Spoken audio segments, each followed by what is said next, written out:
բնակիչներ, իմ համար մեծ պատիվ է այստեղ գտնվել ու ձեր ներկայությամբ ասել մեր ապագայի տեսականի մասին մեր խոսքը։ Միշտ շփվելով իջևանցիների ընդհանրապես Տավուշի ժողովրդի հետ զգացել եմ քաղցրություն, ձեր բարբարի նման քաղցր եք դուք։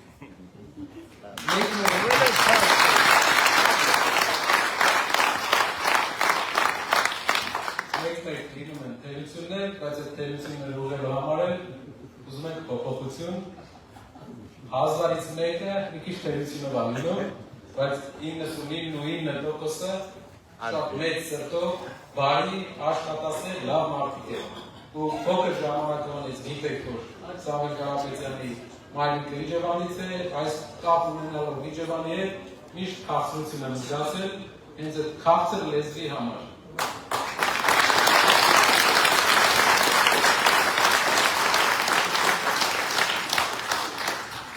Ինչ ենք մենք բերելու Հայաստանին, պետք է կարևոր բան ասեմ ձեզ, պետք է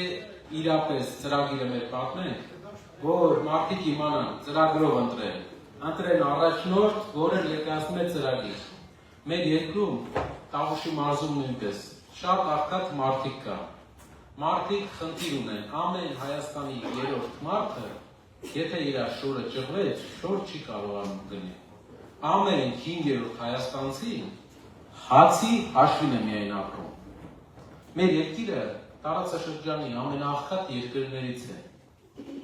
բայց մեր երկիրը ունի շատ ունևոր մարդիկ, շատ հայտնի բիզնեսմեններ, գործարարներ, Հայաստանից դուրս բոլորը բարգավաճում են, Հայաստանից դուրս բոլորը լավ են ապրում, Հայաստանից դուրս չկա աղքատ հայ, Հայաստանի մեջ կա, ինչն է այդ տարբերության պատճառը, մի բան է, Հայաստանի մեջ համակարգ չկա, որ մարդը Հայաստանա, զարգանա, լավ ապրի, հարուստ գյուղացի տերմին չունենք մենք, դուք նկատել եք, երբ ասում ենք գյուղացի, մենք մտածում ենք, թե մարդը ծերի-ծերին է հասցնում, իսկ աշխարհով ուր շրջում ես, կան հարուստ ֆերմերներ բազմաթիվ, փոքր քաղաքի բնակիչները, աշխատատեղերի ապահով, երբ ասում են աշխատատեղ կորցնելու ռիսկ, մարդու համար դա շատ մեծ բան է Հայաստանում։ Ինչու, որովհետև չկա ուրիշ աշխատանք։ Մեծ քաղաքների համար չի զարգանում, այն ինչ մնացել է Սովետից, փոքր-փոքր փոփոխություններով գնում են։ Մեր հայրենիքին պետք է մի քանի կարևոր բան, համակարգ սարքեն, որ այն հայը, որը Հայաստանից դուրս շատ լավ է ապրում, իր ուղեղի հաշվին, նույն հայն էլ այստեղ է չէ ապրում։ Այստեղ է ապրող հայերը սկսեն բարեկեցիկ կյանք ունենալ։ Բարեկեցիկ կյանքին հասնելու համար այդ մարդիկ պետք է հնարավորություն ունենան։ Մեր քաղաքներում, մենք Իջևանում հայտնի գործարաններ կային, օրինակ Աչաջուրի Բենդոնիտը, Իջևանի Կարպետի գործարանը, Խալիների, այլ գործարաններ, որոնք բոլորը փակվել են։ Մարդիկ աշխատատեղի խնդիրը, եթե մի քանի բնական պայմաններ չլիներ, շատ դժվար է լինելու։ Պետական ծառայությունն է ու մի քանի փոքր բաներ։ Ինչպես կարող են մարդիկ լավ ապրել այստեղ։ Միենակ մի ձև, երբ մենք կարողանանք կառուցենք այստեղ հիմնարկներ, որտեղ աշխատանք ապահովենք։ Բենդոնիտի վերամշակումը տարածաշրջանում մեծ արժեք ունեցող ապրանք է։ Հումքը ունենք, չենք վերամշակում։ Հարյուրավոր աշխատատեղեր կարող է ստեղծել։ Վերամշակումը սննդի, Տավուշի մարզի մասին արդեն խոսքս։ Նոյեմբերյան այցելությունից հետո ցավ են ապրում։ Այդ բնակլիմայական պայմաններում ոնց կարա գյուղացին լավ չապրի։ Մեր այցելությունից հետո ցավ են ապրում։ Այդ հրաշալի բնության մեջ, այդ կամակոր ուժեղ մարդիկ ոնց կարան լավ չապրեն։ Իջևանում մեզ աչքաբաց մարդիկ ոնց կարան լավ չապրեն։ Գիտեք ինչի համար։ Չկա մեկը, ով վարժե հիմնարկներ ստեղծելու, աշխատատեղեր ստեղծելու մեջ։ Այդ մարդը հայերի մեջ, ես չեմ ասում, հայտնի բան է։ Հայերի մեջ մի հոգի է ու մայրը այստեղից է։ Հայ ազգի մի ներկայացուցիչ է, ով պատմության ընթացքում բախտի բերմամբ եկել է քաղաքական դաշտ այնպես նախախնամությամբ եկեղեցին պաշտպանելու համար։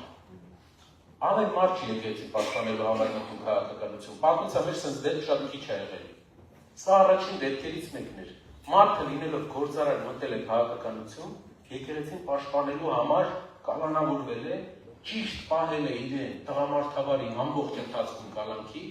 Եվ հայտ է ներկայացել իր երկիրը փոխելու, որտեղ հոգնել է աղքատ երկրի քաղաքացի լինելու։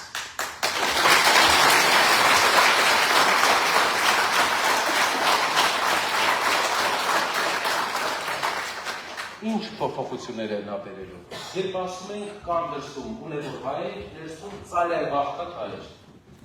Շատ մարդկանց եմ այստեղ հանդիպել։ Մարդիկ հացի խնդիր ունեն։ Ամեն ինչի ծայրահեղ աղքատ շատ մարդ կա մեր հայրենիքում։ Ինչպես լուծել այդ հարցը։ Կարապետյանը հայտարարել է, ստեղծում է հիմնադրամ, որտեղ ներդրում է կատարում 70%-ը մեծ մասը հայ բիզնեսմենները Սփյուռքից, հայ մեծարուսները Սփյուռքից, մեր ընկերներն ու գործընկերները, մեր 30%-ը փոքր մասը պետությունը։ Այդ հիմնադրամը ամսական թոշակ է նշանակում, նպաստ է նշանակում այն մարդկանց, ովքեր ծայրահեղ աղքատ են։ 5 հոգանոց ընտանիքին 150,000 դրամ, որպեսզի մարդը կարողանա երեխային լավ կրթություն տա, տանը ինչ-որ կախավորում անի, իր ապրոստը իրավոքա, աշխատանք ունի ոչինչ, շարունակելու է դրան, եթե համարվում է ծայրահեղ աղքատ։ Դա կօգնի մարդկանց երեխաներին լավ կրթություն տալ, հետո էլ դուրս գալ այդ աղքատությունից։ Դա արվելու է ոչ թե պետական բյուջեի միջոցներով, մեծ մասը մեր գործընկերներն են անում։ Դա բացի Կարապետյանից ոչ մեկ չի կարող սենց ծրագիր առաջարկել, որտեղ ոչ մեկի խոսքով գործընկեր գործարարները այդքան գումար չեն դնի, մենակ իր խոսքով կդնեն։ Ու մենք աղքատությունը, ծայրահեղ աղքատությունը շատ կարճ ժամանակում սենց կհաղթարեն ոչ բյուջեի միջոցներից միայն, այլ հայկական, հայ ազգի կապիտալի միջոցներից։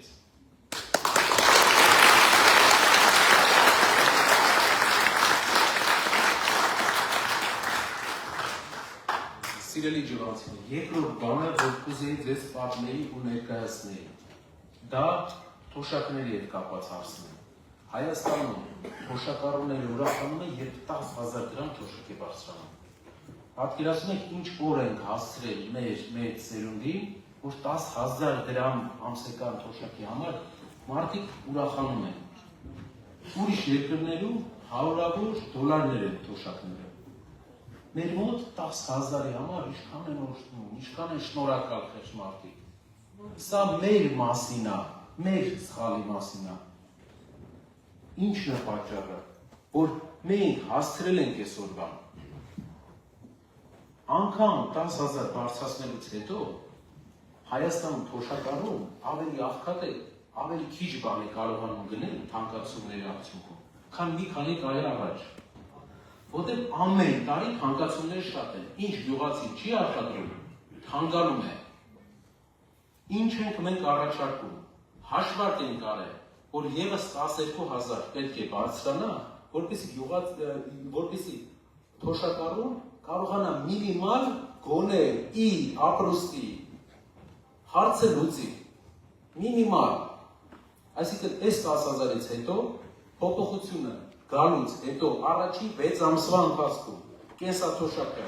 12,000 բարձրացվելու է, եթե խնդիր լինի բյուջետայինի հետ կապված, մենք ամբողջ մեր ուժով կաջակցենք պրոյեկտին, 12,000 թոշակի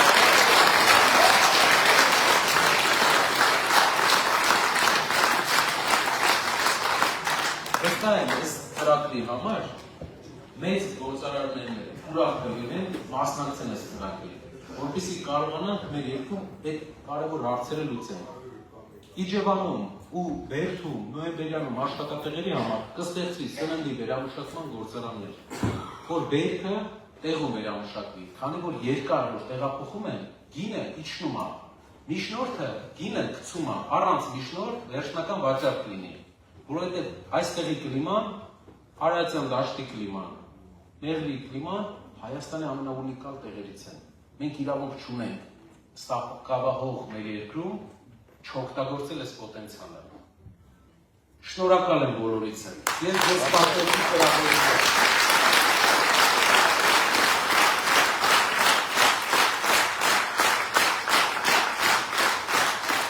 Այն ծրագրերի, որին կարանք հասնենք 30 օր հետո։ Այդ փոփոխությունները ռեալ են, մոտիկ են, հողի վրա են, միայն Այն ինչ ձեզ ներկայացրեցի, խնդրում եմ դուք էլ ներկայացրեք այն մարդկանց, ովքեր ինչ-ինչ մտահոգություններից ելնելով, չնայած տեսնում եմ, որ ամբողջ դահլիճը լիքն է, բայց ինչ-ինչ մտահոգություններից ելնելով շատ ցանկություն ունեին, բայց չկարողացան ներկա լինել։ Պատմեք բոլորին, այն ինչ ես ձեզ ասեցի, որ փոփոխությունը լավարկելու է մեր բոլորիս կյանքը, որ այս վիճակում ամենօրյա այս խնդիրներից կարանք դուրս գանք մենք իրար հետ։ Շնորհակալ եմ, սիրելի ջան։